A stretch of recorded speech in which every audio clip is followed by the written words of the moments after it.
and turn the time over to Bianca. Hi, everybody. My name is Bianca Bead. I'm a botanical artist. I'm based in Cleveland, Ohio.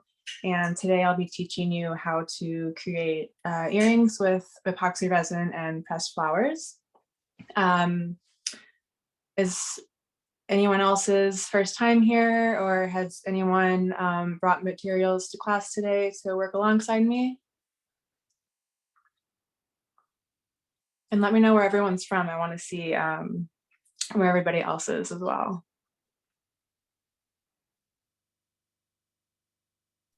We have Antoinette from North Carolina. Jane is here with us. Holly from SoCal. Wow, I have people from everywhere. Austin, Pennsylvania, New Zealand. I saw another Ohio.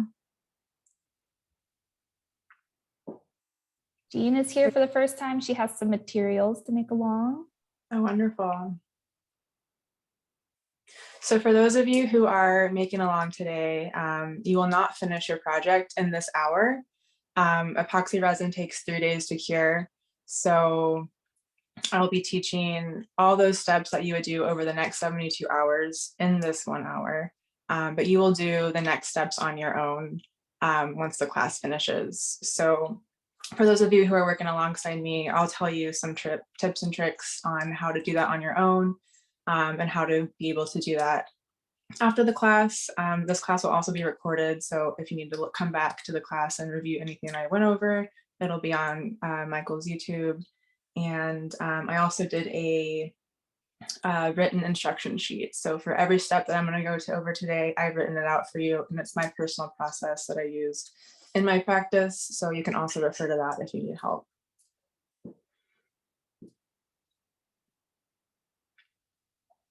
And I did drop a link to those supplies and the step-by-step instructions in the chat.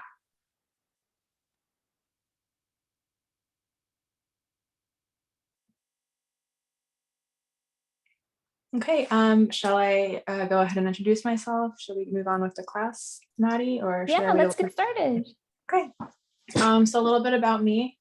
My name is Bianca. I'm a botanical artist. I've always been inspired by flowers and nature and the botanical world in my art. I've done drawing, painting, printmaking, but I really found most of my joy with art when it came to resin. I started about 1.5 years ago, just before the pandemic. I lost all 3 of my jobs, and when the shutdown happened, and I started making resin coasters and earrings and things like that.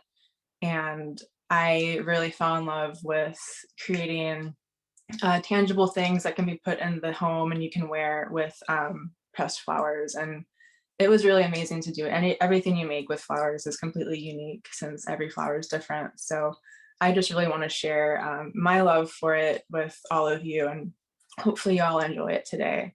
Anyways, I've been making resin stuff since then, and it's been a really amazing 1.5 years, and I've learned so much. So I'm really excited to share with all of you what I've learned and all of my go-to tips for creating earrings. So without further ado, I'm going to explain a little bit about resin safety. So do I have my overhead camera on right now, Maddie? Okay, so this is the resin we'll be using today. This is a 2-part epoxy resin by Amazing Clearcast. So this is toxic material. It is safe to use as long as you're wearing a respirator. So you need to wear an apron, as I had in my front view. We'll be wearing nitrile gloves and a respirator. So I'm going to put on this respirator now. If it's a little hard to hear me, let me know so I can repeat something or try to talk clearer. And again, all of the things I will be going over will be in the written instructions. So if you miss anything or you can't hear me clearly, I've detailed it out for you.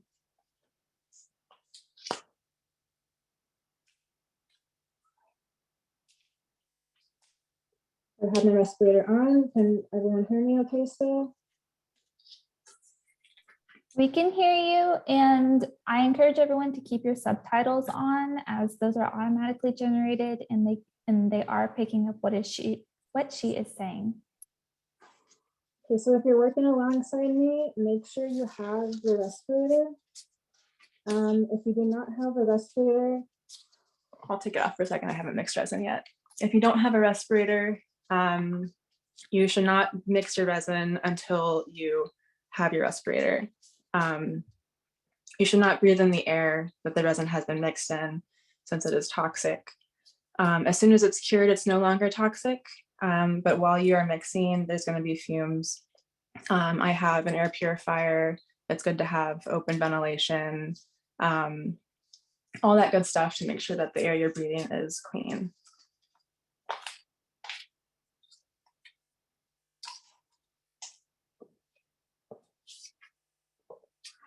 also in this amazing clear pass, I've labeled these bottles ahead of time.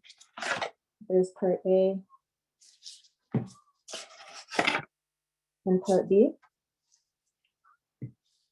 So once you mix part A and part B together, it begins a 40-minute curing process, which is when it's a little bit sticky and you can add it to your molds. That's when you can put the flowers in your resin. And then once the 40 minutes is up, it begins to harden and cure. And over the next 72 hours, it becomes the hard pieces of earrings with preserved flowers that you can then wear.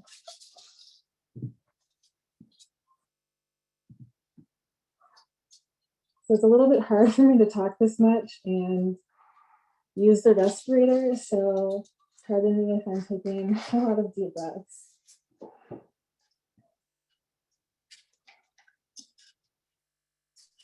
So I've also labeled my popsicle sticks part A and B for the respective part A and part B.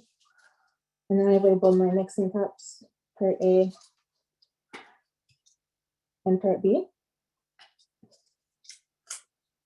So the epoxy resin mixture must be 1-to-1 ratio. So I'll be mixing equal parts of A and B together. You can switch to my front camera at this point right now. Already.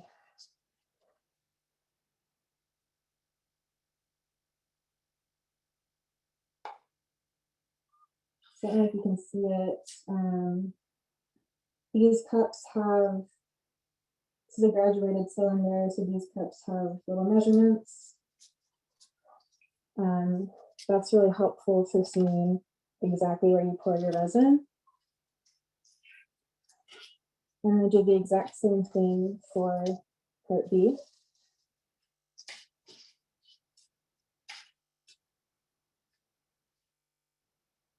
And both A and B are different consistencies. B is a little bit runnier, so just be mindful of what you're pouring and how much you're pouring. I'm just going to even these out between A and B.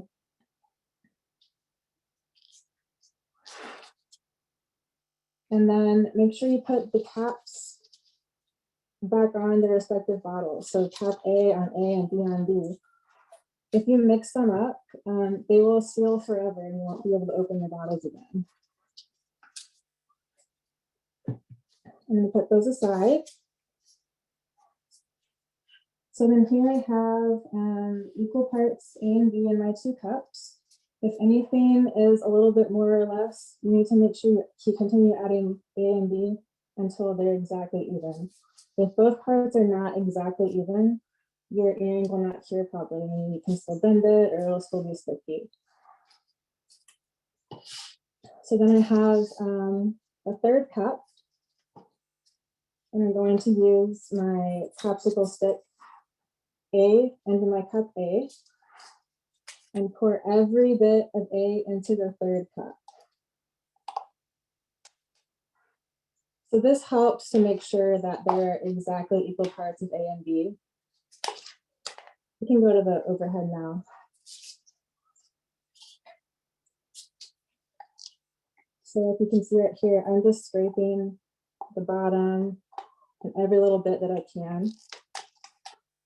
It's just a little bit trickier when you're using less resin for like smaller molds such as earrings or a wider cup like this.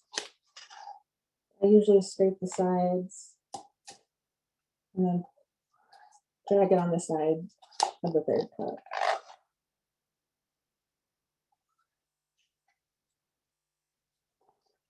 Are there any questions so far? Can everyone hear me okay? I think we can hear you. Everyone, I encourage you to turn up your volume. I was able to hear a bit better. The captions aren't picking up exactly what you're saying with some of the terminology, but I am summarizing what you're saying and typing it into the chat as well. Okay, thank you. I'll try to speak a little bit louder and clearer and see if that helps. Okay, so my A is like just about clean. That's as good as I can get. So I'm going to do the exact same thing for B. And that ensures that it's the exact same amount in this third cup of A and B. So I don't know if you can tell, but this is a little bit easier than A. It's a lot more runny. So both of them are a little bit different consistencies.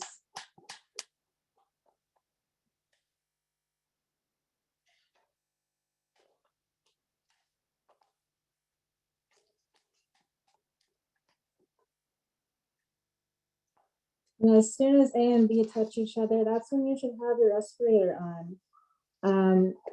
They create a chemical reaction as a little bit of science and art together. And it's really important that you protect yourself. We had a good question in chat from Patty. She's asking, could you use silicone cups to mix and measure? Yes, absolutely. I use silicone cups often. They're actually more better for the environment than using throwaway plastic cups. They're also a little bit easier. So like once this resin cures, you can peel it right off plastic or silicone. It's a little bit easier to peel off resin from silicone than plastic. But yeah, silicone is a great way to mix resin in. These are also silicone mats too, so silicone comes in handy. Okay, so now I'm just mixing part A and B together very, very slowly. You're not making scrambled eggs. The first time I mixed resin, I mixed way too fast and it was just full of bubbles. But slow and steady is the key. And I'm only going to mix for about 4 to 7 minutes right now, depending on how much resin is in your cup. The slower you mix, the better. You can make sure that you incorporate all of part A and B together. So if there's any part that's not completely mixed, it will not cure. So there'll be like sticky parts on your earrings. Resin is a really finicky medium and it takes a lot of patience, but the slower you go, the more patient you are, the better success you'll have with your project. But that's actually what I like about it, since I can just like be present with myself, take my time, you know, work with the medium instead of against it. And I really find a lot of joy when I'm creating resin pieces. So what I'm doing now, oh, go ahead. I was going to say we had a couple of comments in the chat about using a warm water bath when using resin. Do you know anything about that technique? Yeah, that's actually one of my tips. I outlined it in the written instructions so that what you can do is dip your bottle of both resin and or hardener when it's closed and put it in a bucket of warm water. And that'll bring both mixtures up to temperature and they'll be a little bit easier to mix. So right now, I warmed them before the class. They've cooled down a little bit by now, but it would definitely be less sticky than it is right here. And there'd also be less bubbles. So the warmer resin is, the less prone to forming bubbles it is. And on that note, the warmer you make your resin, the faster it does cure. So there's a balance with warming your resin beforehand, but not making it too hot. But yeah, that's actually one of my favorite tricks. I do it every time I make work.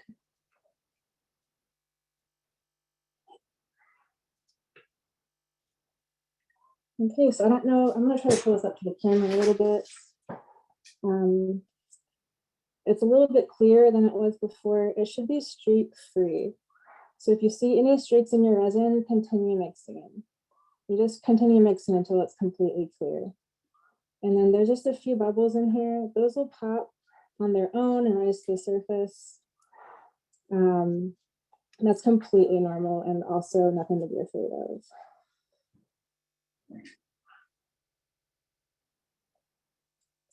And then one other tip I'd like to share is my mixing technique. So I usually go around the rim and then I cut it down the middle. And then I go around 2 more times and I cut it down the middle.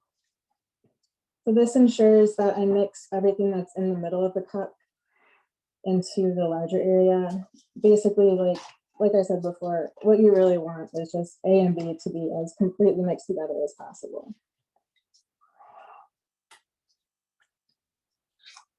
Okay, and if you're making alongside me right now, now's a good time to let your cup sit for a few minutes. This allows the bubbles to rise to the top. And then you can use your heat gun right here and pop the bubbles that remain on top. I typically do that in my own practice as well. We're on a time crunch right now, so I'm not going to do those steps, but it's really nice to just let it sit for a little bit and do its thing. Okay, so now A and B are completely mixed together, and this is the fun part. I'm just going to scrape this on the side here. I'll move this over a little bit. And you dip your popsicle stick in the cup. I'm going to scrape the bottom on the side. I'm just going to let it fall into the mold. You only want to fill it about halfway. So I'm going to do 2 layers of resin to create these. So we're just filling the first layer right now.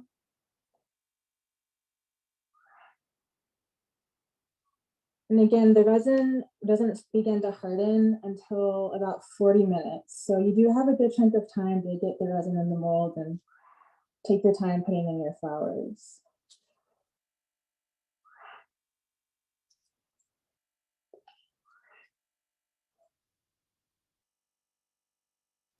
We had a couple of questions about the bubbles. Jasmine is wondering if you can use a hair dryer instead of a heat gun. I believe so. I haven't done that myself. A hairdryer might be too hot depending on the setting. It's possible to make your molds too hot and then the resin will actually stick to your molds and you can't get them out. But I would say that's just a trial and error situation. Multiple sources of heat work. I've only stuck to heat guns myself. And then we also had Lindsay ask if you can pop them with a toothpick tool or a lighter. Yes, you can do both of those. It might be a little, I did the toothpick my very first time mixing resin, and it was very, very tedious. And I did not have enough time to put my flowers down. So it's definitely more efficient to do some sort of heat tool so that you can just sweep it over your project and get as many bubbles gone as possible. But toothpicks definitely do work. And yeah, lighter as well, that you can use a blowtorch, things like that. But again, you have to be mindful of your molds and keeping the heat away from your molds so you don't ruin the silicone or attach your resin pieces to the molds. Hopefully that answers both of those questions. That's great, thank you.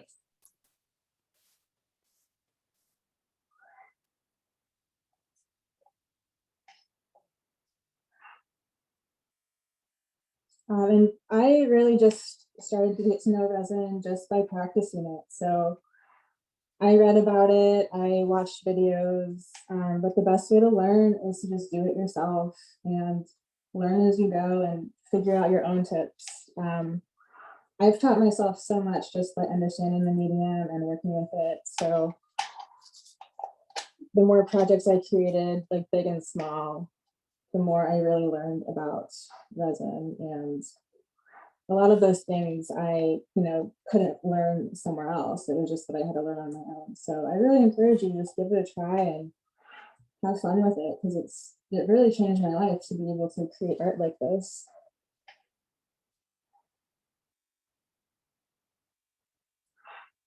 Okay, so now I have a small layer of resin in each of these cavities.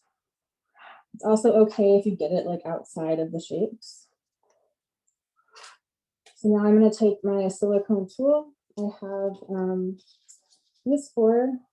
These are all available at my Michael's. I'm just going to use it to spread the resin around the cavity so that every part of the bottom of the mold is completely covered with resin.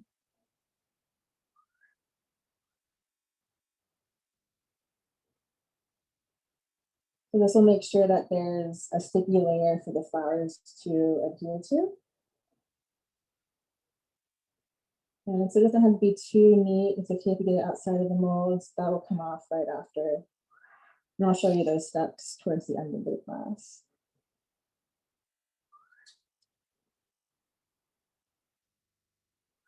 Has anyone made resin earrings before? Or made any other resin items?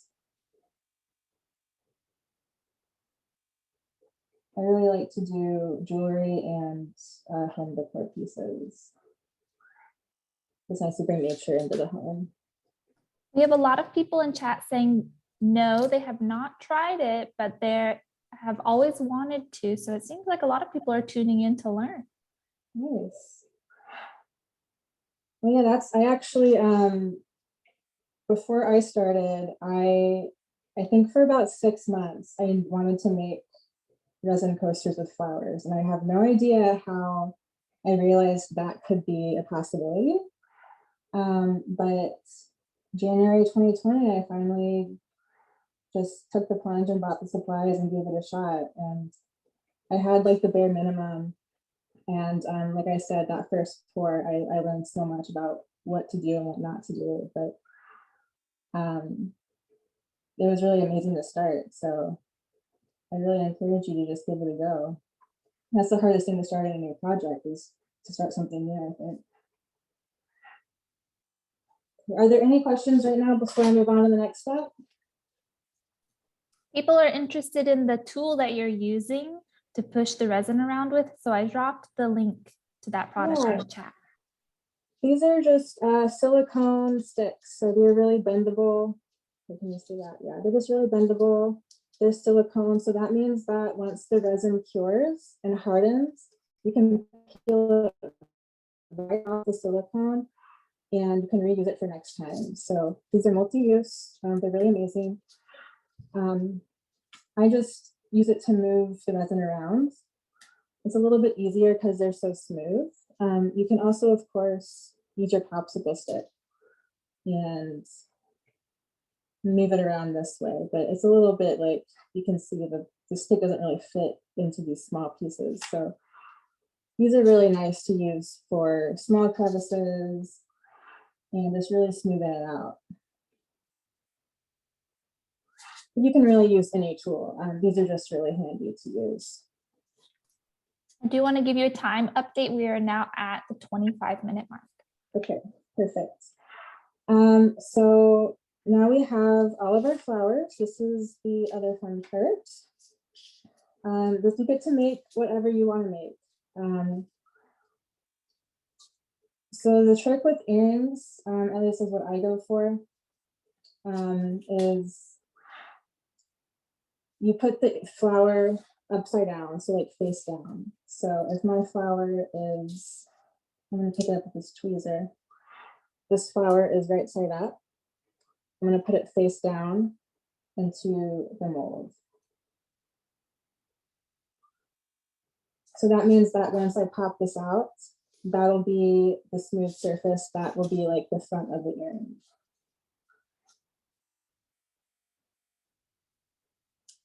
And now I'm just going to gather some flowers and just put them wherever my heart desires.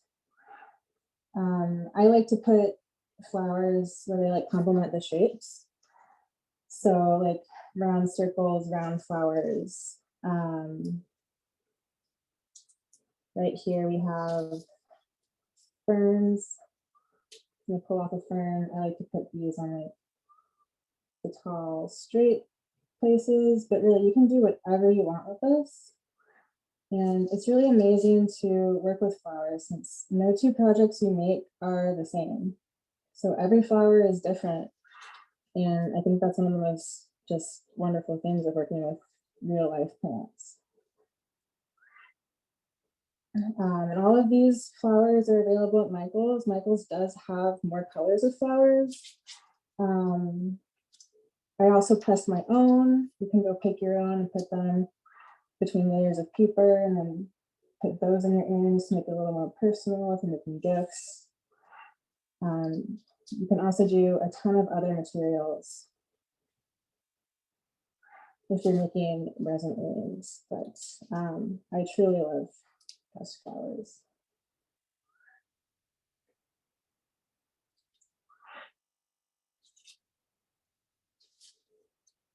So we have quite a few questions coming in as you're working on that.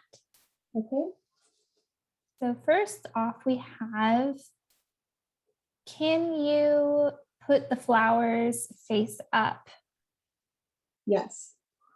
I just say face down because that's my preference. So I'll circle back to that question when I do the later steps. I'll show you why that's my preference. You can work the other way as well. It'll just be like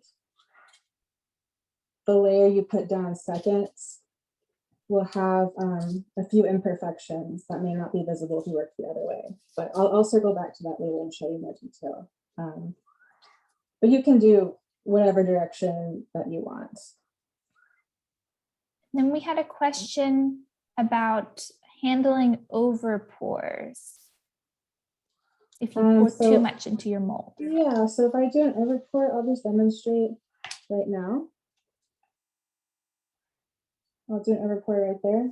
So yeah, that's way too much. You're not going to be able to get an earring in, and then it's kind of coming out of the mold. I usually use this tool. It has a little scooper on it. You can also use a popsicle stick if you're not using the silicone tools. But I just do my best to take it out drop by drop. And like, honestly, every little drop makes a huge difference. And you just kind of work backwards in that way. You just scoop it out of the molds. And then you can also use an alcohol wipe.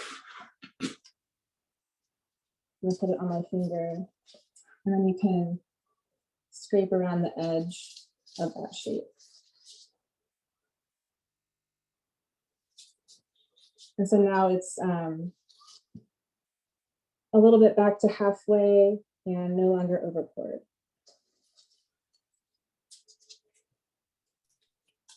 And then we also had some questions. People are kind of discussing their ideas in the chat about whether or not you could cut the flowers up or use anything other than those flowers, such as fabric pieces or dried leaves or other odds and ends they have around the house and put it in the resin.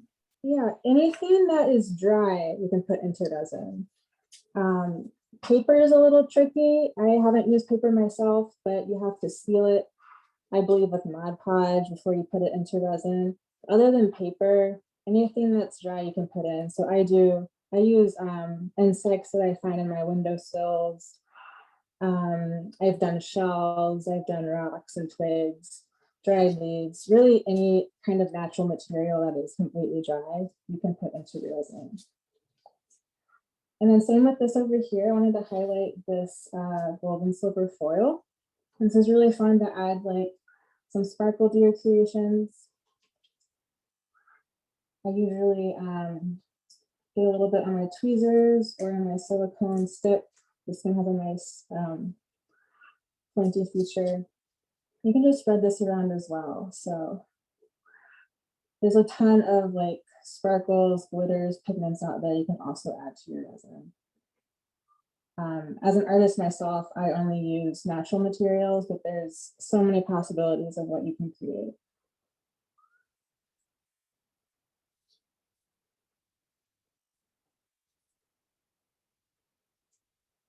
And this stuff is usually really tricky. So I usually have like a spot on my mat that I designated it for, and then have some on my fingers so I can go ahead and add it. Are there any other questions right now before I move on?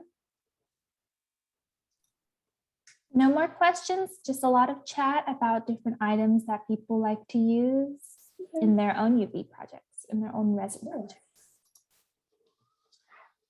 Okay, so I'm going to pretend like I finished all of these just for time's sake. I'm going to move on. I'll move these out of the way. So at this point, if you are working alongside me, just continue working on your earrings and filling your molds with flowers or whatever materials you're using. Take your time on it and have fun with it. And then the next steps will be on your own. So from here, this is where I wait 3 to 6 hours and let the first layer set. I do this because the flowers and the materials you put in the first layer will set in the first layer. That means that they won't move or float to the top when you put the second layer in. So my first time, few times using resin, it took me like a couple months to figure this out, but I would put the second layer in way too soon, and I would lose the designs I made. The flowers would float to the top and kind of obscure the top of the resin. It wasn't what I wanted. So I realized that when you let this sit in the resin for a few hours, you can actually get the product that you're creating perfect, or as perfect as possible.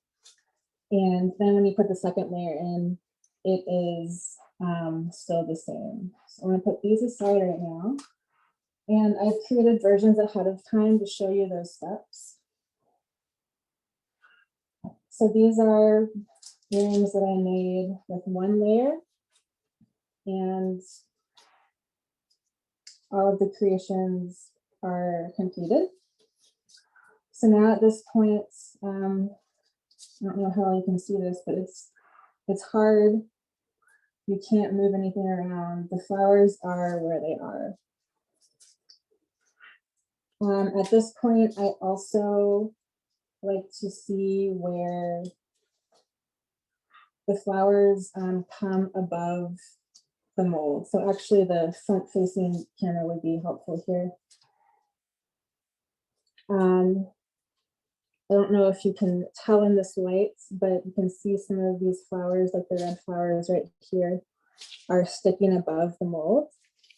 So if we go over to the overhead again, you can just trim those out. Use scissors or your tweezers to pull out these excess pieces of flowers that you don't want.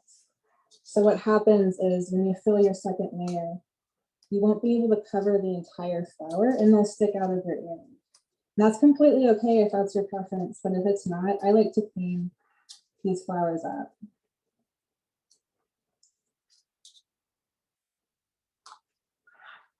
Bianca, can you remind me how long you said you let this first layer cure before moving on to the second layer? I do 3 to 6 hours. If you, depending on your brand of resin, you can always look up what they recommend. For a Lumilite, I do 3 to 6. Beyond 6 is a little bit too cured to be able to get that second layer in there. 3 is just enough to where the first layer is safe from floating around when you put the second layer in. So it's kind of like a sweet spot. It's not the end of the world if you do the second layer before or after 3 to 6 hours, but that's just what I've learned works best for me.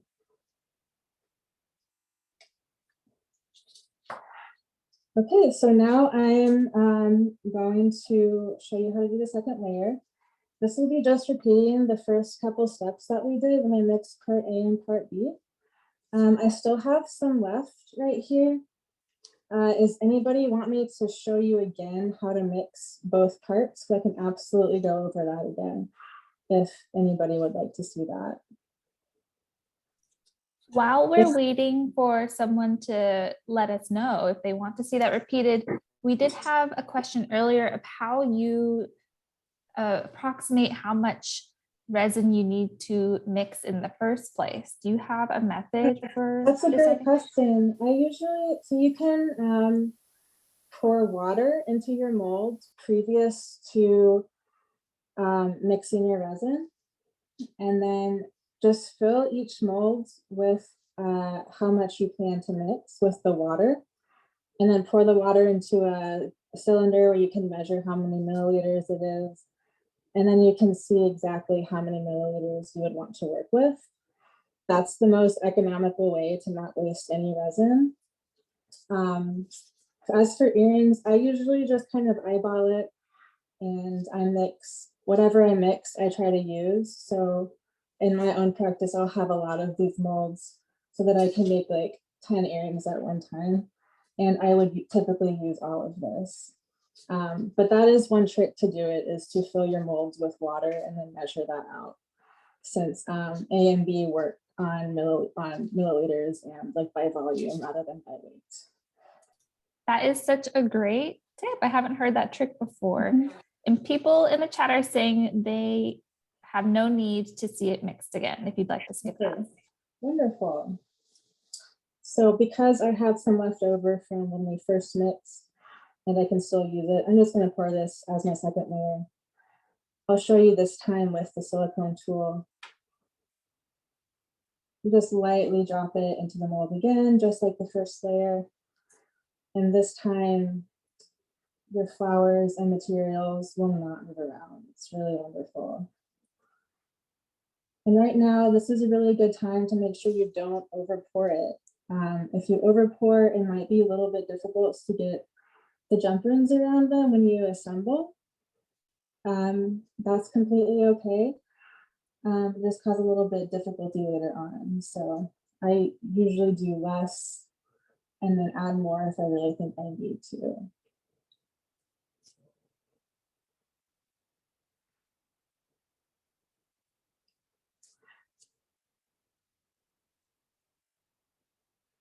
And this is also another time where it just takes a lot of patience. You can see how slowly the resin's moving, and I'm just putting it in drop by drop. I think it's really nice to just sit with my projects and know that every move I make is intentional. That may not be for everyone, so it can be a difficult practice to learn, but I think there's a beauty with working so slow and having to wait 3 days for your projects to be finished. Since you're working with a chemical that works on the clock instead of you're in control, if that makes sense.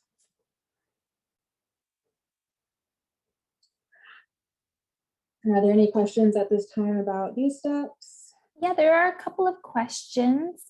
Jean was wondering if the resin will swell as it cures. Does it change in size? No, it does not. It will cure just where exactly where you put it. It just turns hard. So it just becomes a hard piece. And then we also had a few questions about coloring your resin, and say if you wanted a black background, could you add coloring to just this second layer here? Yes, you absolutely can.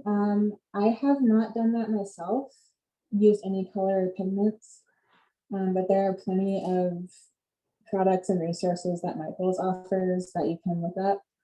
But yes, the first layer would essentially be clear, and this second one would be black. You would have a black background and flowers on black. And that is if you're working upside down. So like we said earlier, if someone wants to work the opposite direction, your black would just be your first layer. But there's tons of colors and dyes you can use to change the color of your resin.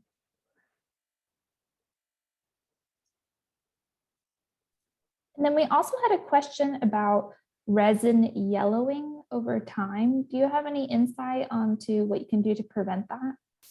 Yeah, so resin yellows over time if it's been in contact with prolonged direct sunlight.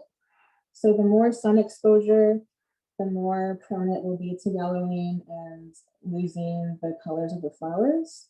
So I recommend to not leave your jewelry pieces in direct sunlight at any time.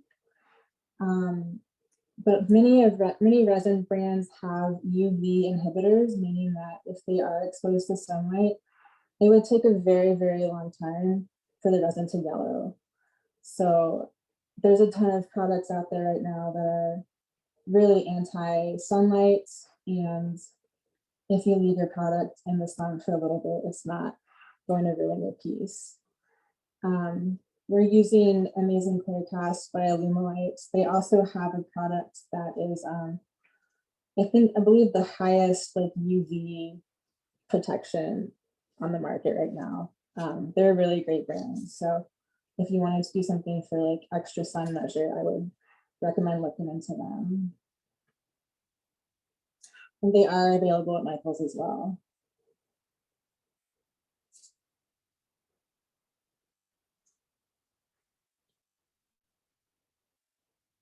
So now I'm just filling the second layer into these cavities. I haven't made it perfect right now, but once you do this at home, you just want to make sure that you're mindful of the top of the mold and where the end ends, and any bubbles that may be underneath the flowers. So this is a good time to use your heat gun. I'm going to hold it 6 inches above my project. This is one of my favorite heat guns. I love it so much. It has really even heat. It's not too loud and it's not too forceful, but it is very hot. So the closer you get to your mold, the hotter it will get. You don't want that. So I'm going to hold it about 6 inches above and then do like an even sweep over my project.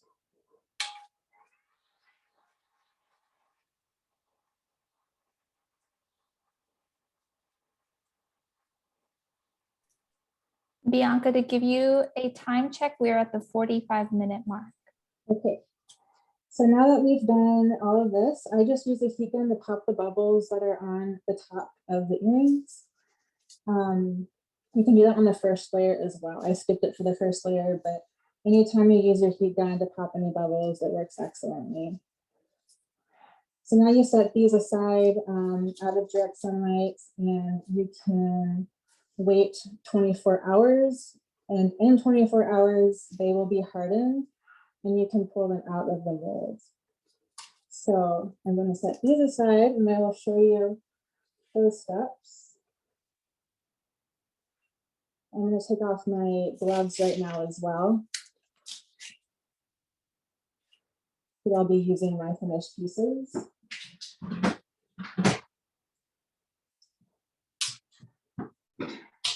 And then I actually set this up so that I can just cut off this layer of wax paper with blanket on it. And continue on.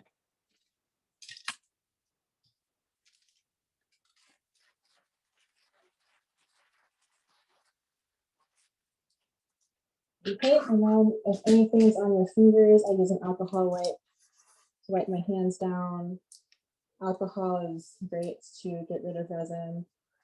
I forgot to mention this at the beginning, but nitrile gloves are the best way to protect your fingers from resin. Vinyl gloves or any other type of glove will break down when it comes in contact with resin. So using nitrile gloves is the thickest protection you can use on your fingers.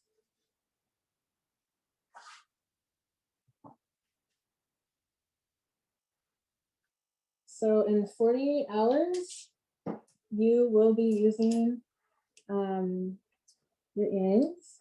And I've popped these out already, but you'll see that they're hardened. You can just pull them out. At this point, you just leave them aside and out of prolonged direct sunlight. The more sunlight or heat that would hit this piece it means that the resin will not cure. So it'll still be bendable, still be prone to scratches, and it won't completely harden. I want to make another note that I'm still wearing a respirator because I just mixed resin in this workspace. But once they're cured like this, you don't need to wear your respirator anymore. As long as the fumes are in the room, you should have your respirator on. So I'm going to continue to wear mine throughout the rest of the class. But at this point, if you're on your own, you do not need to wear your respirator at that point. Okay, so I'm going to pretend like it's been 72 hours since I poured my second layer. At the 72-hour mark is when you can smooth the edges and assemble your pieces. So we had a few people in the chat commenting that when they've done some projects in the past, they've ended up with rubbery edges even after like 72 hours. Do you know why that might happen to them? Are they rubbery such as this right here? Can you see? Like pieces like this? Or are they rubbery as in like you can still bend them?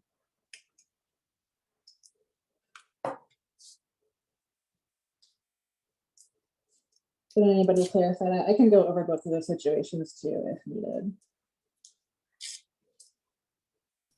I think people would like to know what are some signs that they can look out for and know what they did wrong if they see that. Okay.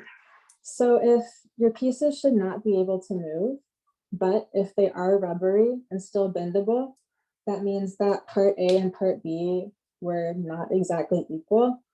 So anything that is not completely hardened or is still sticky after 72 hours or whatever cure time the resin brand tells you, that means that you just need to go back to step 1 on your next project day and make sure that A and B are completely equal.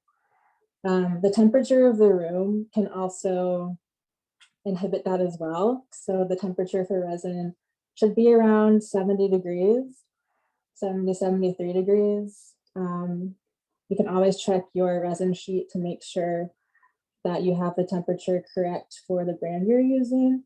But if the room is too warm or too cold, that will also prevent your pieces from curing perfectly. And then for the edges here, I'm just going to put a precautionary band-aid on my finger. This is because I like to use an X-Acto knife and it can be really sharp. And I've definitely cut myself before, so I realized putting padding on my finger or some sort of tissue will help your fingers be safe. So at this point, I'll use this one actually. At this point, there's going to be little pieces of resin attached to your shapes. I'm just going to glide my X-Acto knife against the edge and peel it right off.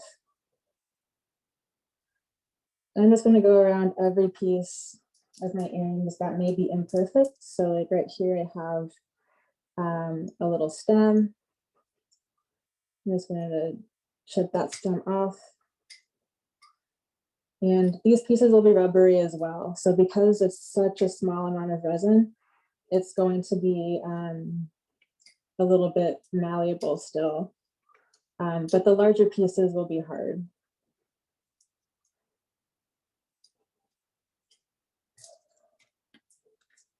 And now I'm just going to go to every single piece, every single edge.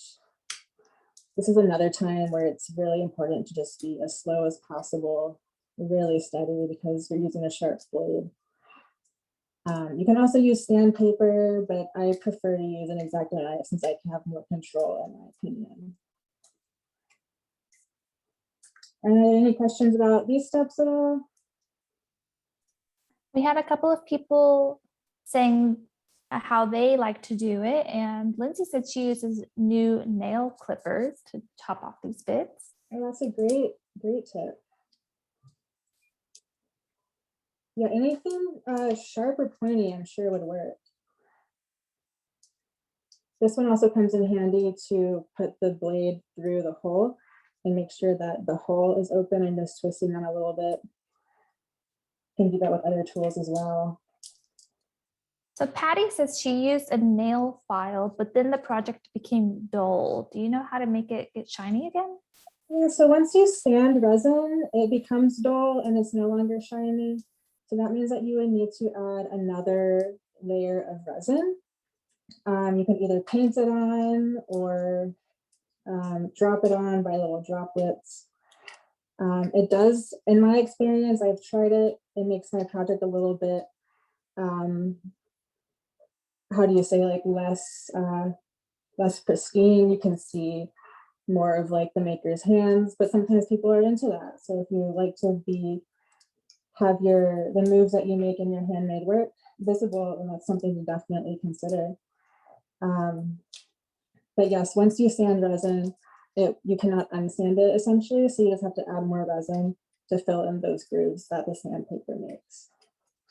But that's why I use a sharp blade, because then I can control the edge and I don't have to sand any side down.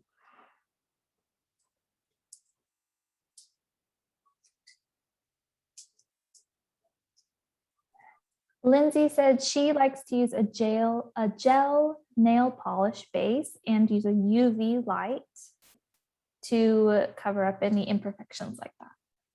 And that's a great idea as well. I haven't done any UV work myself, but I know that UV can be really, really helpful with adding anything on.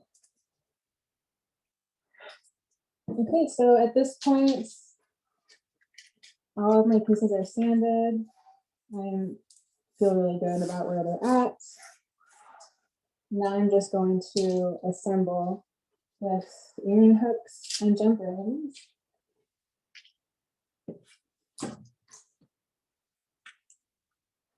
So I like to use 2 of these. It just helps me have more control over the piece.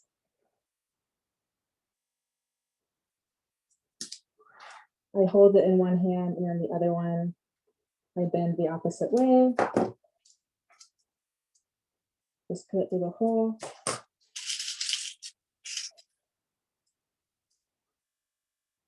And then add on your hook and close it up. And I have my first earring made.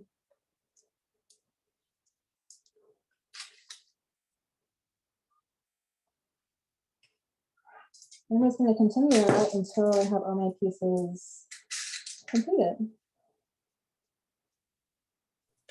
Are there any questions at this time? We had a question from Janet. She's asking, how would you clean any resin earrings? I like to use a damp cloth. You can use an alcohol wipe. Resin doesn't get really dirty in my experience. The dirty it would get is just like maybe cloudy from makeup or so, but that can just be cleaned off with a damp cloth or a tissue. It's really simple.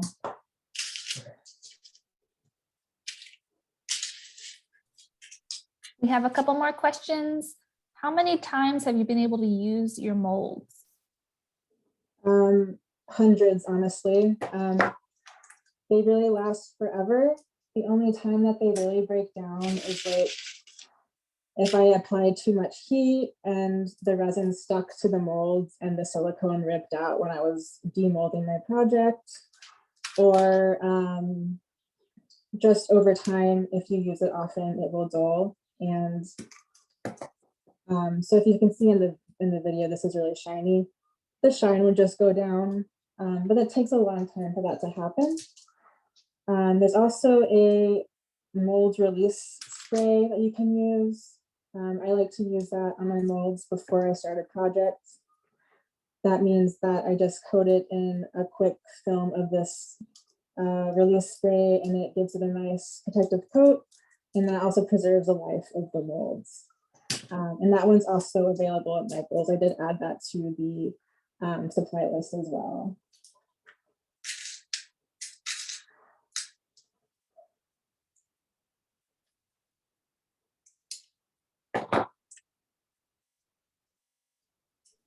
And then we had a few people commenting about the holes that you're looping those wires through. Those are built into the molds themselves, right? Yes, they are actually. That's why I love these molds, because they're intended for earrings. So like I said earlier, the only thing that could obscure that is if you overfill it a little bit. So I like to just drill the X-Acto knife through the hole on both sides. But besides that, yeah, the holes are here in these molds. You can see them. So they're really handy when you're making charms and earrings. Let's say you don't have a mold without these earring holes. I like to use my X-Acto knife again, and I'll demonstrate on this little guy. I just hold it on the workspace as steady as possible, and then if you can see this. Actually, the front-facing camera would be good for this step. I'm just turning my X-Acto knife in small circles, and I'm just continuing until it reaches the other end of the earring. So this is fun when you like find a shape that may not have a hole and you want to turn it into an earring during necklace charm. You can absolutely make your own hole. Michael's also sells a little drill. I actually have one right here. This is a little drill available. You can also put the drill into the earring as well.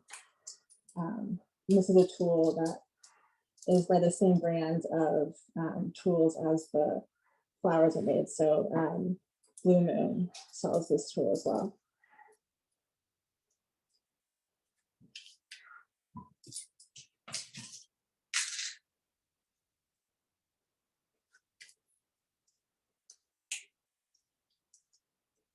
And how much time do we have left now? We are actually about to hit the hour mark. Okay. I can take any last few questions or last few comments before we wrap up, if you like. Let's see. Jean is asking, would a Dremel tool create too much heat or an electric drill? No, I use a Dremel for sanding. I don't use them to create holes.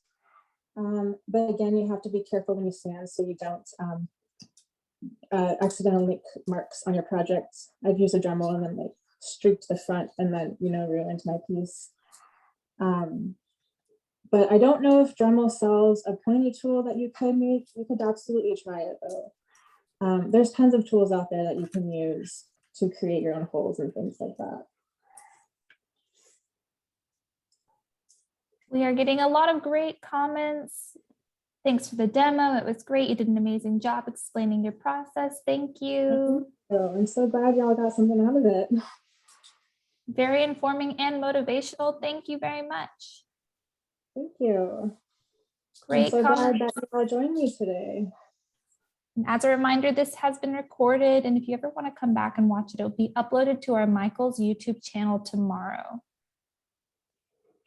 I do want to make a note that if you are working alongside me today and the class may not be out by the time you're doing your second layer or demolding your earrings, you can contact me directly. So my Instagram is basedbianca, BASEDBIANCA, and you can just DM me and let me know if you have any further questions or help with your next steps when you're on your own.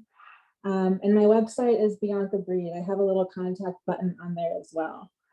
That's mostly where I operate from, Instagram and my website. And I I make jewelry every month. I do home decor, and this is my first resin class actually. So I really want to get into teaching as well. So let me know if you have any feedback for me or further questions. I'd love to be in contact with you all. So this has been really amazing to be a part of. So thank you so much for being here. Thank you so much, Bianca, and thank you for everyone for tuning in.